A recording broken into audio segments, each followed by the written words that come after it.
Luhatjet e temperaturave kanë rritur fluksin e virozave sidomos tek fëmijët. Më të riskuar janë fëmijët e moshës 0 deri në 3 vjeç, të cilët për shkak të imunitetit të dobët preken më shpejt nga këto viroza. Ekspertët theksojnë se gjatë një dite mund të paraqiten për vizitë vetëm në një qendër shëndetësore gati 30 fëmijë.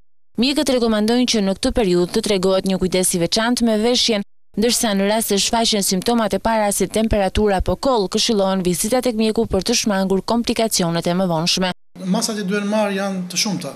Duhet një veshjet në radhë parë, të përshtaten stinës, të cilat mos krijojnë pastaj çrregullime në temperaturën e fëmijës.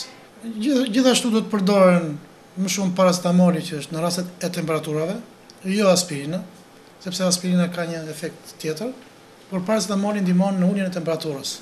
Gjithashtu virozat mund të krijojnë dhe probleme që janë me rrugët e frymëmarrjes, duke filluar që nga bronkitet, bronkopneumonia, të cilat duhen pastaj të kalojnë, të kontrollohen ke mjeku, dhe është mjeku ai i cili do vendosi se çfarë do të bëhet.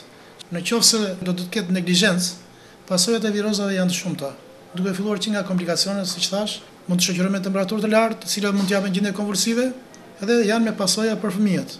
Prandaj këshillat e mia do të jenë këto, që prindit duhet të jenë shumë të vëmendshëm, sidomos me fëmijët e vegjël. Edhe pse vitet e fundit kultura shëndetësore ka ardhur duke u rritur ende në zonat periferike, ajo mbetet në nivele të ulta. Në këto zona shumica e prindërve i çojnë fëmijët tek mjeku vetëm në rastet kur paraqesin komplikacione.